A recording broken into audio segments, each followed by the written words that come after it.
जौनपुर नामक छोटे से गांव में काफी कम आबादी रहती थी। वहां के लोग काफी कम पढ़े लिखे थे। गांव में एक स्कूल तो था, परंतु लोगों में जागरूकता की कमी के कारण बहुत कम बच्चे ही उस स्कूल में पढ़ने आते थे। गांव में ज्यादातर किसान रहते थे। इसी गांव में सतिया नाम का एक किसान रहता था, जिसका बेटा दीपक गांव के स्कूल में 12वीं कक्षा में पढ़ता था। अरे बेटा, अब तुम्हारी 12वीं की परीक्षा होने वाली है। उसके बाद क्या सोचा है? 12वीं के बाद पढ़ाई की कोई सुविधा नहीं है। पिताजी, 12वीं के बाद मैं शहर पढ़ने के लिए जाना चाहता हूँ। मेरा एक दोस्त भी आगे पढ़ने के लिए शहर जाएगा। सतिया ने बेटे की पढ़ाई के लिए कुछ पैसे जोड़ रखे थे। दीपक आगे पढ़ने के लिए शहर चला गया। उस गांव में एक रेलवे स्टेशन भी था, जिस पर इक्का दुक्का ट्रेनें ही आती थीं और बहुत कम लोग ही शहर से बाहर जाते थे। एक दिन गांव के कुछ बच्चे स्टेशन के पास खेल रहे थे।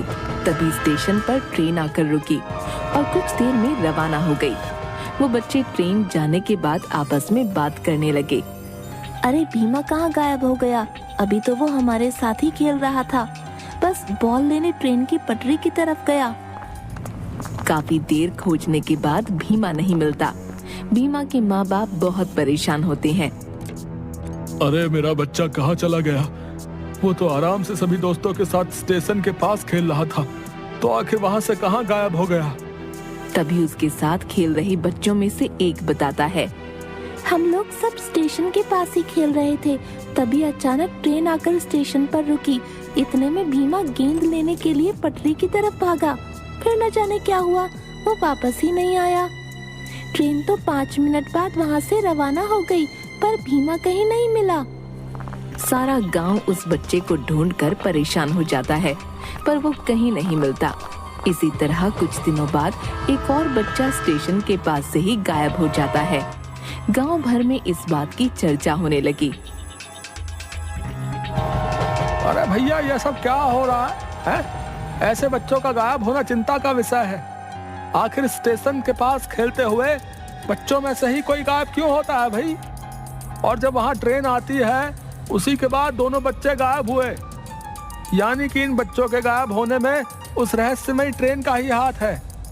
उसी ट्रेन में ही उन बच्चों को अगवा करके ले जाया गया है। हाँ, ये तो बहुत चिंता की बात है। 2 बच्चों का गायब होना कोई इत्तेफाक नहीं हो सकता भैया। जरूर ट्रेन में ही कोई व्यक्ति बच्चों को लेकर गया है, परंतु हम अब क्या करें? हम सभी को अपने बच्चों को स्टेशन की तरफ जाने से मना करना पड़ेगा। भाइयों, कहीं कोई भूत प्रेत हमारे बच्चों को गायब तो नहीं कर रहा ना?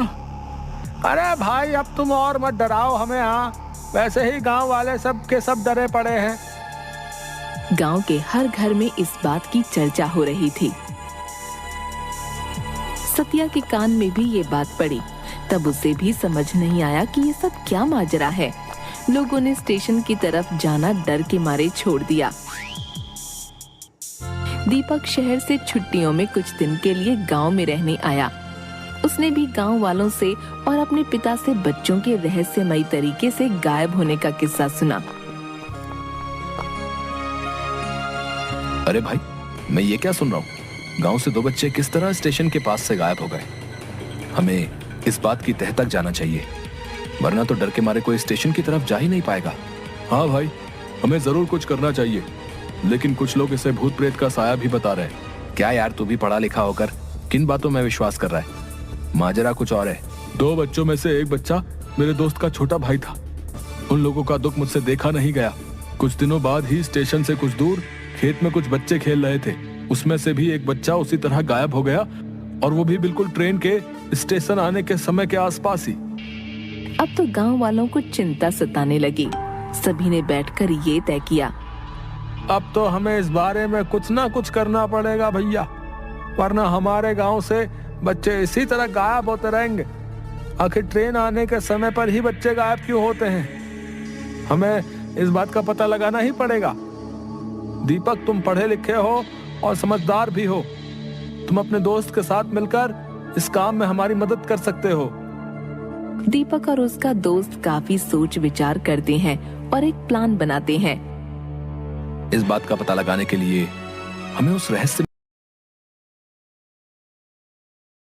रहस्यमय ट्रेन पर ही नजर रखनी होगी। जब भी बच्चे गायब हुए हैं वो समय लगभग वही होता है जब ट्रेन स्टेशन पर आती है। हमें छुपकर ट्रेन पर आने जाने वालों पर नजर रखनी होगी। हाँ, ये ठीक कह रहे हो। हम गांव वालों की मदद लेकर ऐसा कुछ प्लान बनाएंगे जिससे कि हम असली गुनहगार को पकड़ सकें। गांव के कुछ जवान लड़के स्टेशन मास्टर के कमरे में छुपकर बैठ जाते हैं और दीपक उन्हें समझाता है। देखिए, आप लोग इस कमरे में छुपकर बैठे, बाहर गांव के 2-3 बच्चों को स्टेशन पर खेलने के लिए छोड़ देते हैं। वो जो भी व्यक्ति है बच्चों को भी अपना निशाना बनाता है। आप लोग छुपकर अंदर से ही देखते रहना, और बच्चे स्टेशन पर खेल रहे होंगे, मैं ट्रेन के अंदर जाऊंगा। इसी तरह हम उस गुनहगार का पता लगा सकते हैं जो कि बच्चों को अगवा करता है। सभी लोग दीपक के कहे अनुसार कमरे में छिप जाते हैं और बच्चे बाहर स्टेशन पर खेलने लगते हैं। ट्रेन स्टेशन पर जैसे ही रुकती है उसमें से एक आदमी कंबल ओढ़े बच्चों की तरफ बढ़ता है।